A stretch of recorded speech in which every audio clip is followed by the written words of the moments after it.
Are you with me here? Can we keep going on this? Work, work. Working for pay on campus, working for pay off campus. Could even be working for credit. You know, if you've got students, if you're involving relatively accomplished juniors and seniors, you want to know how to capture a few more sophomores and juniors and seniors, put them to work in the instructional program. Oh no, you misunderstood, Professor Kuh. I'm talking about people who are not quite sure they belong and they're struggling academically, and this might in fact turn them on. This might in fact be their Professor Bali experience, you know, when they actually work with a faculty member thinking about how to make certain kinds of assignments more meaningful. This is, you know, let's be sure, we're not talking about dumbing down the curriculum. We're asking students. By the way, a funny thing happens when, here's a distraction. You just keep me reined in here, Jill. Funny thing happens when you turn your NESI data over to students and ask them to explain the results, what they mean, and what the campus ought to do to move the needle in the desired direction. You get insights that, despite our years of experience, we're just blind to. That's a high, it's, you know, in some instances it's high risk, but anyway, my point here is, I don't know what my point is here. Now I've forgotten what my point. Oh, my point is about involving students more, involving more students in more substantive ways in the work that we do, which begins then to tilt the peer culture in a way, in a direction that is far more congenial to what we're trying to accomplish. So here's the deal. So let's think about work now. Let's just think about employment. How many of you have, those of you who are campus-based, how many of you have students who work in your office or in your program? So, I don't know, what do you think, 2/3 or so? More than half, certainly. Oh, now you're going to, what have you been doing, emailing or what? Come on. All right, I'm not going to ask you to testify to this one, but although if somebody has an example, how many of you routinely, let's just say 3 or 4 times a semester, spend 45 minutes or so talking with your student employees about what they are learning working in your office or program, and then asking them further to connect that to what they're learning in their classes? 1, 2, 3, nice, 4. So give me a rendition of this. The office I worked in, we have peer mentors that advise. Uh-huh. And we, on a routine basis, you would just say, well, how does this relate to, we've had all the gamut of different programs. And it's funny how they'll come in and say, I never thought this would make sense as far as my social work degree goes. But the communication in that setting is a perfect way to learn to communicate with students. I don't know, I talk to our student workers all the time. Well, my guess is we all talk with our student workers all the time. The question is, what are we talking about? And how are we cajoling, inducing them to think, here we go, about their own thinking and to tie it to other matters in their collegiate experience, inside, outside of class? And then, of course, the last thing is demonstrated competence. Was it something different than, you know, a couple of other people said they do this. Yeah, shout it out. I think ours is very similar. I would just offer that, you know, we start that conversation during the interview process for student staff, and that how is this going to relate to what you do? How are you going to be able to use this not only in your future profession, but what you do on campus? So you start with the screen, creating the expectation, the intention, and then how do you follow through with it? What happens then when people, and what is it they're doing for you? For us, we have peer intrusive advisors, and we also have tutors.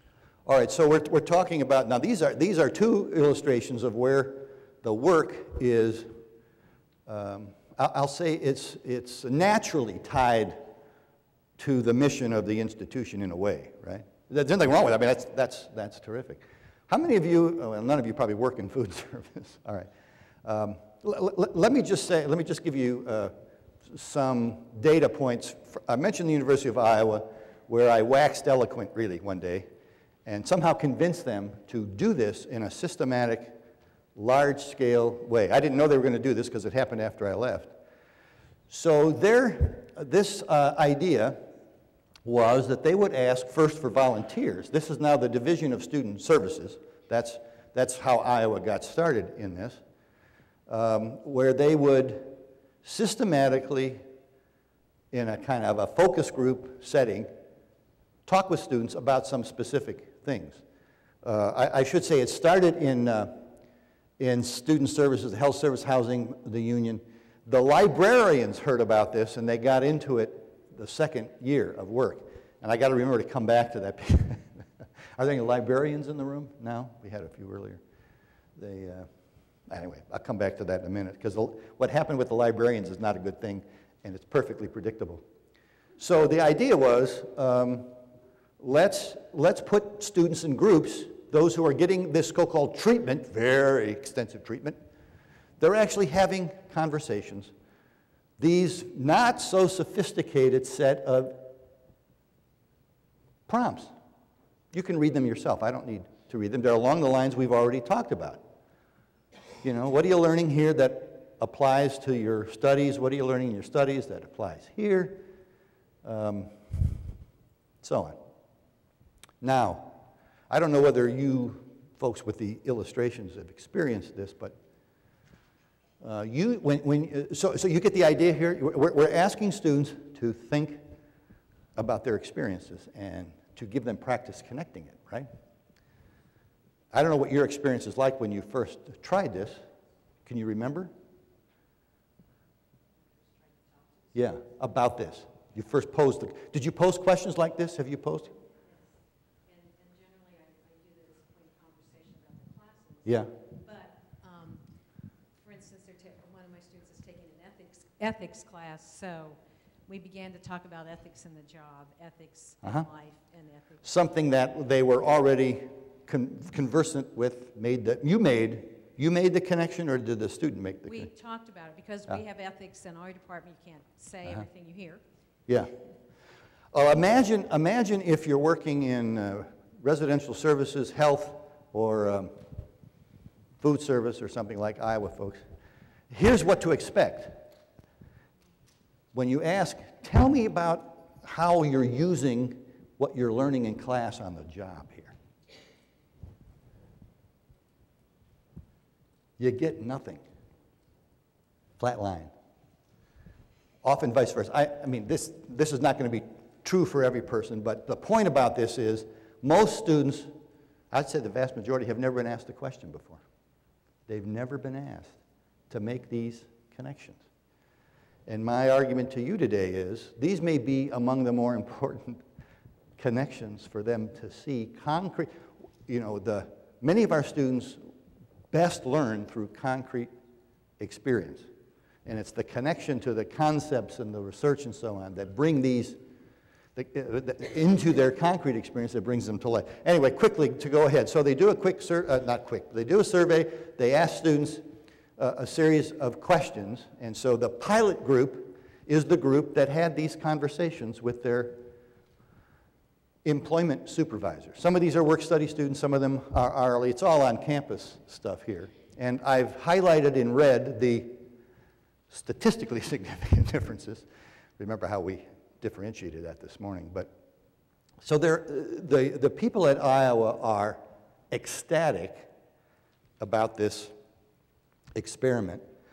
And they've expanded it now to the entire Division of Student Affairs, which I don't know how many students work, 2,700 or something. I mean, it's a large undergraduate population, but it's a significant chunk. So my supervisor helps me make connections. Well, you'd expect that.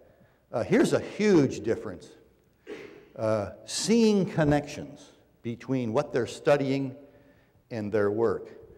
I'll go back to that point that I tried to emphasize this morning. Goal realization comes in different forms, but it is very much manifested in the concrete world where students live.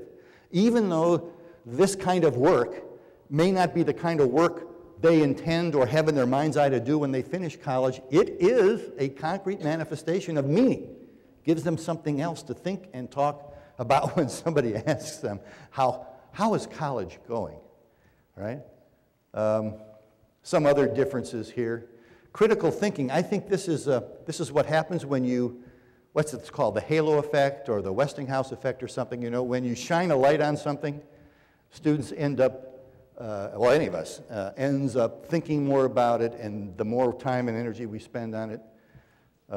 Conflict resolution, I think this is a byproduct really of discussions, involving students in discussions. Well, let me just finish this work thing. So as I said, I was ecstatic with the results. I don't know whether they're, and this is, again, a thing that one can do not just in the first year, but in the second year, and the third year, and the fourth year. It is a low-cost activity. You don't need technology. You don't need a new lab, right? All you need are well-intentioned people who have a specific set of outcomes in mind and are pushing students to think and talk about those outcomes in their own words. So I was doing this, as I said, Student Services Division-wide, and as I mentioned, the librarians got wind of this, and they said, we want in, and of course, the more the better. But the librarians, instead of meeting face-to-face with the students who work in the library, chose to do it electronically. So when they asked the questions, they got nothing back, which is what happens when you put people out of context. You don't have other peers talking in hesitant terms maybe about what's happening to them, but cueing the others in the small group to think differently about their own work. So the librarians are now doing it face-to-face because that's where the power is. 45 minutes, twice a semester. Now, how do you take this and move it into the classroom? How do you legitimize and use work? I'm just going to let that hang in the air because there are many instructors who designed assignments that invite students to bring in their so-called real life or their life beyond the university, which becomes increasingly important, but making sure that work is part of that is the key. Well, let me just stop here for a second and see if there are any reactions or comments or questions about work and trying to figure out how to make it a more educationally effective.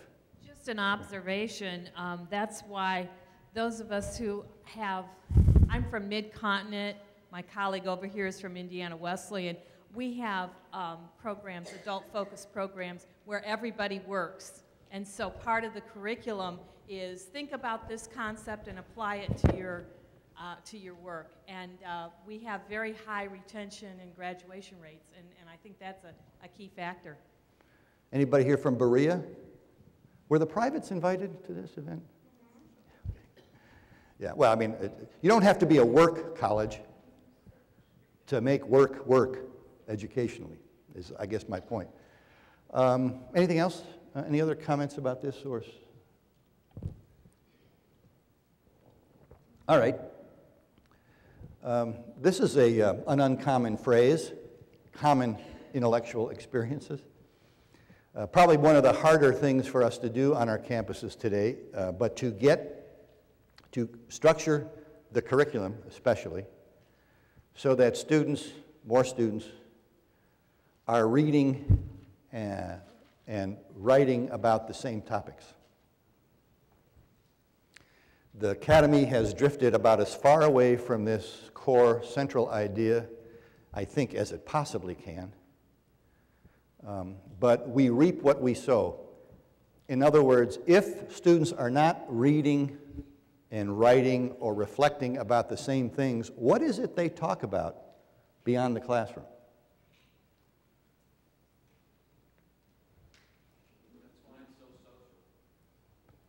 Now, you said that with a smile on your face. It's one of the reasons. What students end up doing is talking about the things they do know about, which is popular culture, which is their world. And there's nothing wrong with that. Students have done it since the beginning of higher education. Students have always kind of walled themselves off from the faculty, right?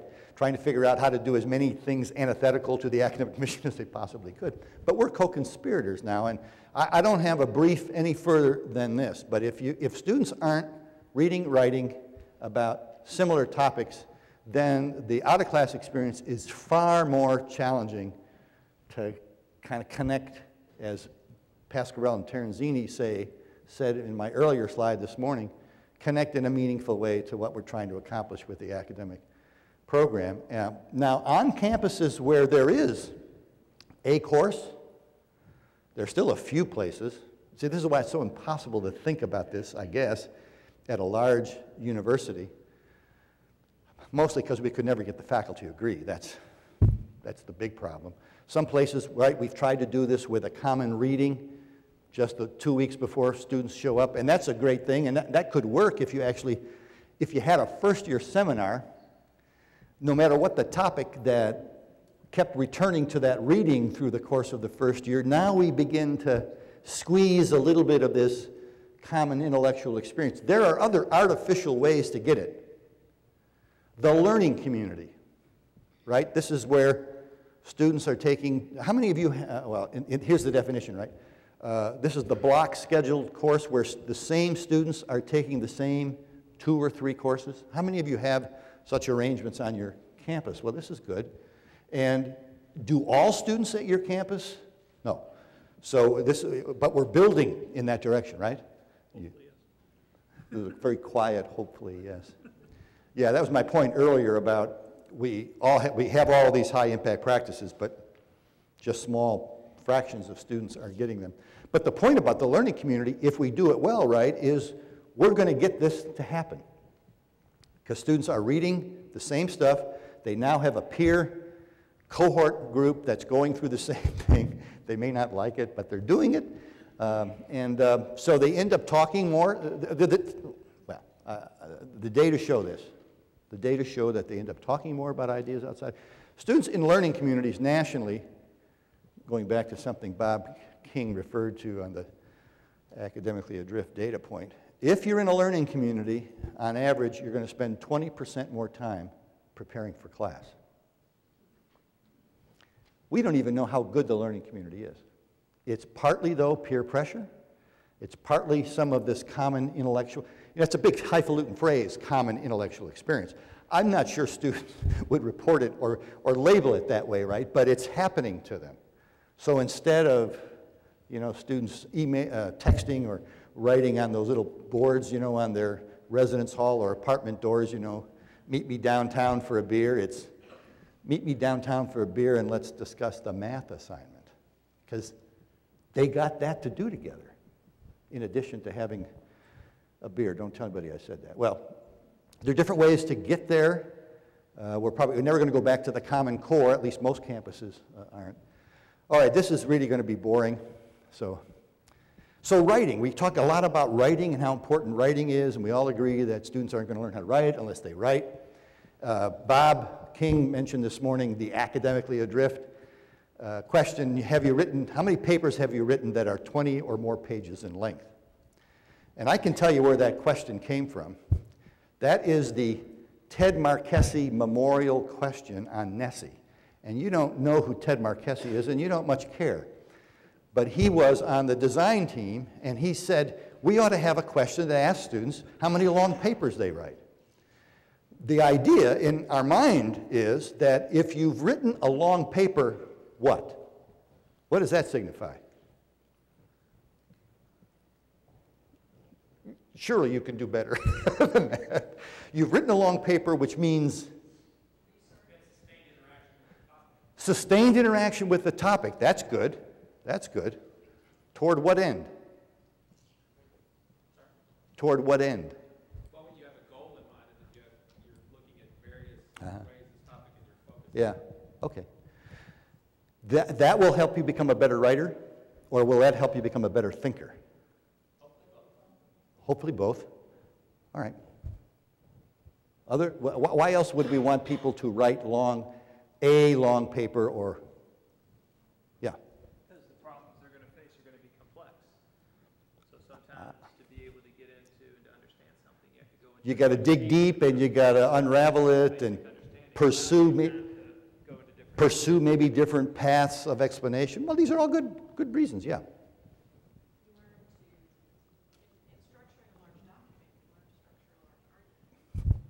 In structuring a large document, you learn how to structure a complex argument. Now, these are good. Well, then I probably shouldn't say any more because I'm going to question the value, at least in terms of how students see it, with regard to improving their writing. Now, there's something implicit here that I don't think anyone has said, so just check me on this. Is this assuming that the student does all of this work on his or her own? I don't mean plagiarizing or seeking, I mean, are we assuming that a student does this without having pieces of this work evaluated and receive feedback on along the way? In other words, I'm sitting down and I'm going to somehow magically bang out this complicated argument pursuing multiple paths, even though I have no experience doing so? This is where I'm going with this. I think this is the fallacy in the long paper argument, especially if you're going to assign one in the first or second year, where students haven't gotten very much feedback about the quality of it. So here, I think this is what? This is the, no, what is this? Oh, self-reported gains in writing, numbers of pages written. All right, and the point here is that these are students self-reported, right? I'm getting better at writing, and the more they write, the better they get. Well, that's not a surprise, both first-year students and seniors. Now, here's the 20-page paper question. The number of pages out of the number of pages written out of 20-page papers, that's what I guess. And it's almost a flat line. It's almost flat for first-year students. And there are some, not many, who write multiple 20-page papers. You get a little bit of a bump here with seniors. The more they've written, the more longer papers they've written. That's essentially what that means. Here are papers of 5 to 19 pages, and already the discernible benefit of a shorter paper in terms of what students perceive, in terms of the quality of the writing. That's what we got. I mean, that's a very different slope in terms of students benefiting. And here's short papers. The number of short papers, 5 pages or less. Now, I'm going to sound pretty non-academic with this next piece. What is the nature of the writing students are going to do when they leave us? How many 20-page papers does a CEO read? Huh? It's about 0. It's close to 0. Or a supervisor. Or I'm not against any of the things that have been said here, and that kind of product could be the result of 7 5-page papers, right? Marianne, you'll remember this. We did the environmental theory class, and you got to build a project, and so your first written thing is the nature of the problem to be examined, and the next 5 pages is the way you're going to do it, and you're getting feedback on the first chunk and feedback on the second chunk, and now this is what we did, and so it's an iterative. I'm wasting my time here preaching to the choir. This is a huge difference here, and it also, I think, is students are going to get more feedback, and writing is an exercise in mediocrity without feedback. That's what it is. Most of my take-home exams? Well, this is at the end of the course, Marianne, when your ability to reflect, integrate, and apply was reaching new heights. That's right. That's right. That's right.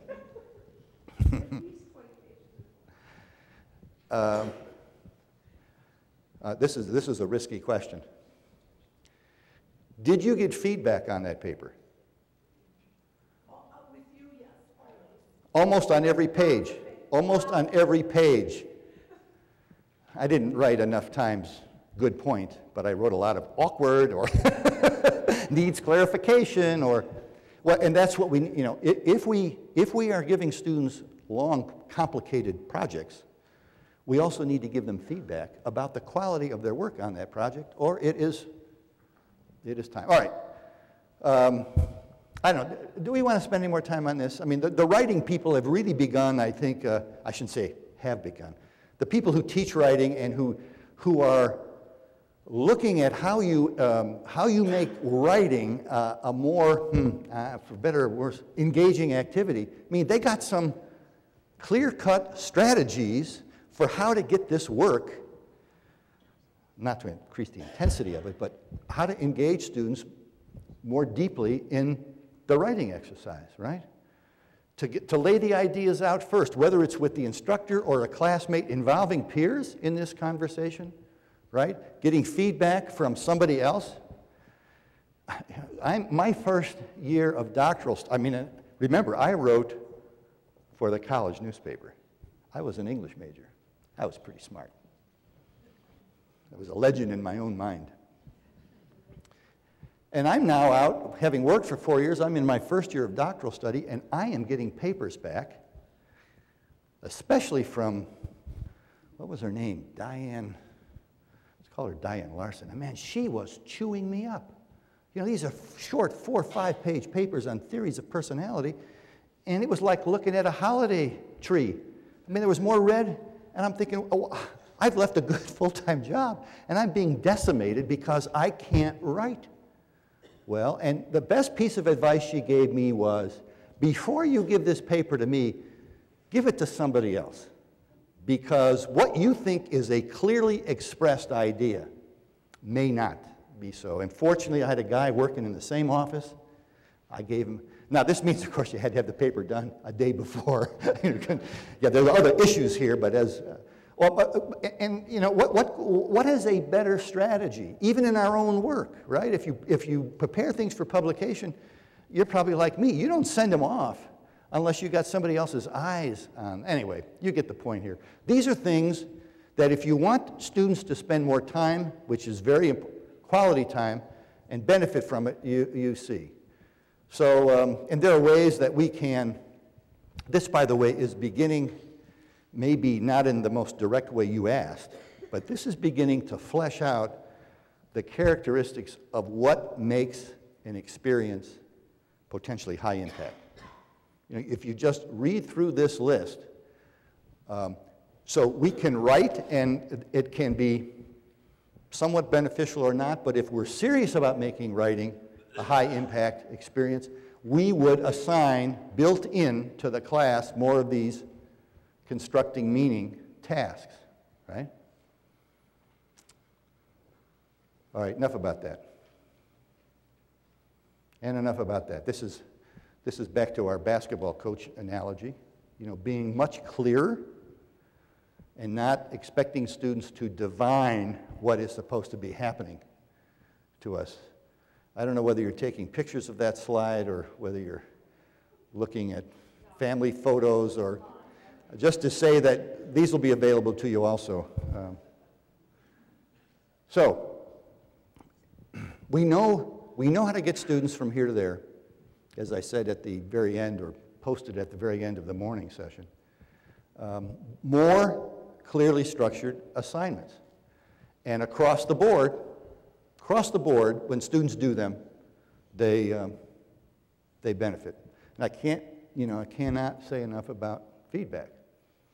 The problem with a lot of long papers is there's a check mark at the end. 20 pages, 25 pages, and what the student gets is a check mark indicating, I, as a faculty member, I've read this,